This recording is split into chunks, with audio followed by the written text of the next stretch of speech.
दोस्तों इस वीडियो पे हम चर्चा करेंगे इंडिया की वेरियस इंडस्ट्रीज इंक्लूडिंग बॉलीवुड कि वो क्या बॉक्स ऑफिस नंबर्स कर रहे थे, कोरोना के बाद में क्या कर रहे हैं, कोरोना के दौरान क्या हुआ और अब आने वाले समय में how does it look like, और where is Bollywood standing as compared to the other regional industries. इन सारी चीजों पे इस वीडियो में चर्चा।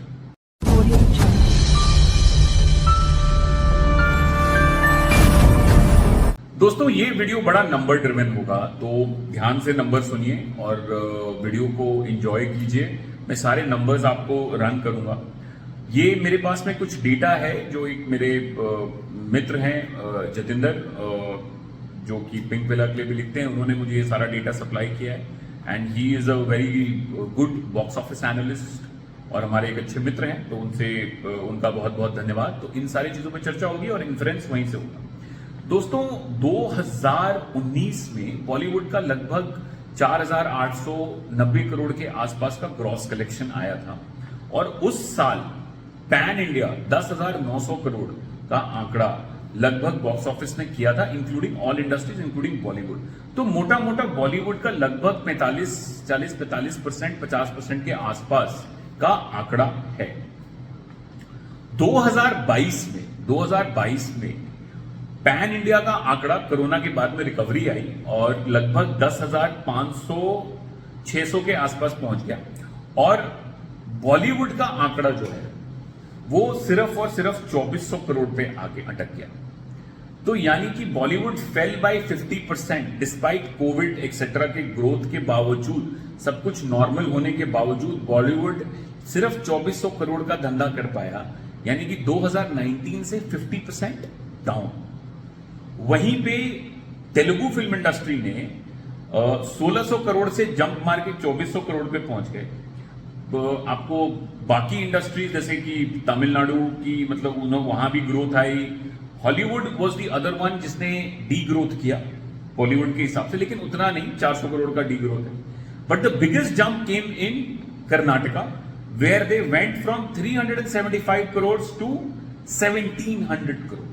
तो बॉलीवुड का जो शेयर है नेशनल का, जो कि 40, 45, 50% के आसपास हुआ करता था, वो घट के मोटा मोटा 20-22% पे आके अटक गया।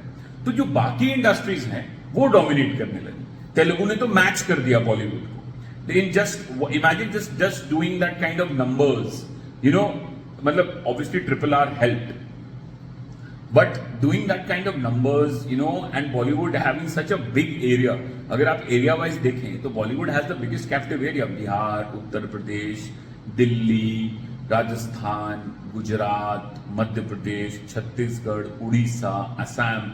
सो all the states are Bollywood captive markets, to be honest with you. और उन सदर्न स्टेट्स के पास इतना बड़ा कैप्टिव मार्केट नहीं है, उसके बावजूद भी ये they are giving Bollywood a run for the money. और इस साल भी बॉलीवुड की शुरुआत बहुत अच्छी रही है। पठान ने काफी अच्छा बिजनेस किया है, लेकिन पठान के बाद Bollywood has really nothing to show for. और हालांकि सलमान ने अपनी स्टारडम को इंटैक्ट रखा, लेकिन फिल्म क्योंकि was not up to that mark, तो फिल्म ने भी कोई खास डैमेज नहीं किया है। लगभग मुझे लगता है कि it will life time run, मुझे लगता है 110, 115, 120 तक जानी चाहिए पिक्चर को, तो but it hasn't done justice, तो वो फिल्म नहीं थी। तो इस समय भी बॉलीवुड के पास में भी कोई बहुत तगड़ा जनवरी, फरवरी, मार्च का क्वार्टर नहीं गया है और बाकी इंडस्ट्रीज भी हैं वो अपना धंधा निकाली है। तमिलनाडु में आपको वरिसु और उन्होंने क्या कहते हैं एक साथ में तुनिको रिलीज हुई थी, कमाल का बिजनेस किया है। Then they have had other hits also. तो Bollywood is clearly struggling to regain its lost glory. ये नंबर यही इंडिकेट कर रहे हैं। अगर आप 2016 में देखें तो 3700 करोड़ का था, 2017 में 3400 करोड़ था, 2018 में आपको लगभग 4100 crore, and in 2019 it peaked with nearly 5000 crore. लेकिन अब 2022 में 2400 करोड़ पे आ गए and this quarter is no different. Pathaan को आप पकड़ लीजिए और पठान के बाद में अगर आप देखिए तो और कुछ उतना नथिंग टू शो फॉर। और अप्रैल, मई, जून में भी जो लाइनअप है वो उतनी कोई बहुत भयंकर नहीं दिख रही है। अगर जवान पे हेतु मजबूत है कि जवान का अभी भी कोई प्रमोशनल मटेरियल नहीं आया है, जवान doesn't come in this quarter, this quarter looks like a very bad quarter, क्योंकि मई में तो मुझे कोई पिक्चर ही नहीं दिख रही Hindi picture. May, I mean I don't think we have any film. I think 4 को ये मुझे लगता है गार्डियन ऑफ द गैलेक्सी है, 11 को एक छोटी सी फिल्म है विद्युत जम्वाल की, 19 को फास्ट फ्यूरियस है, उसके बाद में भी कुछ नहीं है, और फिर जून 2 को कह रहे हैं कि जवान आएगी, लेकिन अभी तक ना पब्लिसिटी मटेरियल आया ना कुछ आया, देयर इज नो क्लैरिटी। सारे ट्रेड में मचा हुआ है कि भाई जवान शिफ्ट करें, तो Jawan shifts to July, this quarter goes completely blank, boom, खत्म। So you know, and other industry के साथ ये हालत नहीं है। तो I think Bollywood needs to get its act together, और नंबर्स भी यही कह रहे हैं कि भाई आपकी स्थिति अच्छी नहीं। Look at the growth of the Karnataka film industry. In 2019 they were only at 375 crores. In 2022 they are at 1700 crore.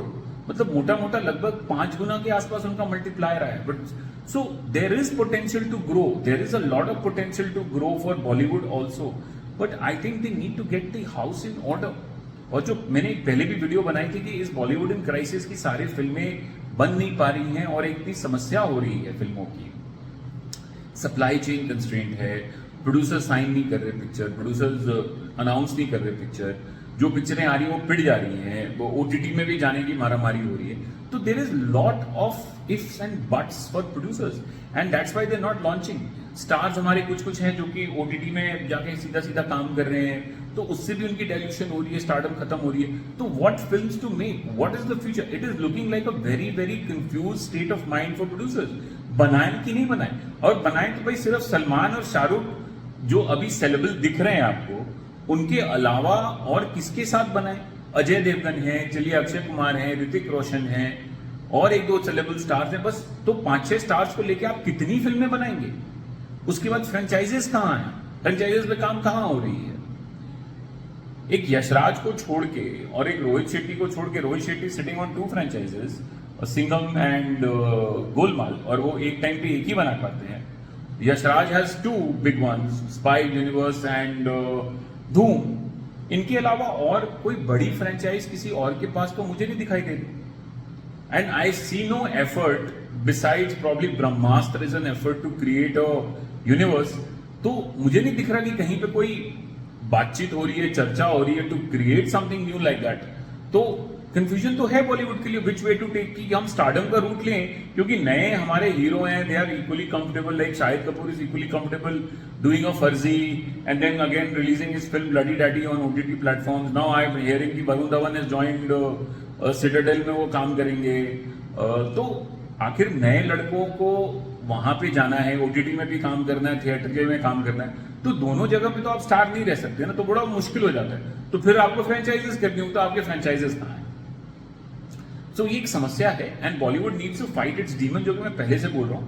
ये numbers are not looking good, and इस साल भी जो सप्लाई कंस्ट्रेंट है वो आपको कम दिख रहा है। अगर अनाउंसमेंट्स नहीं आएंगी और अगर हिट फिल्में नहीं आई आने वाले समय में, तो अनाउंसमेंट्स नहीं होंगी, और अनाउंसमेंट नहीं होंगी तो 2024 का calendar will be equally vacant, और ये काफी डरावना लग रहा है 2024 का कैलेंडर। तो मैंने सोचा कि ये सारी चीजें आपके साथ शेयर करनी चाहिए, and this is what is my thought on this subject, and things are not looking very rosy for north exhibitors and especially single screen owners and मतलब जो नॉन नेशनल चेन्स हैं, और उनके लिए जो सिचुएशन है छोटे शहर के सिनेमास के, खास करके नॉर्थ में, the things are not looking very bright for them. अगर मेरा वीडियो अच्छा लगा है तो लाइक जरूर कीजिएगा, शेयर कीजिए, सब्सक्राइब कीजिए, और अपने दोस्तों के साथ इसको शेयर कीजिए, और मुझे अपने कमेंट बॉक्स में कमेंट में लिख के भेजिए कि कोई सवाल है या कुछ आप मुझसे जानना चाहते हैं, या इस वीडियो के बारे में कोई स्पेसिफिक सवाल है।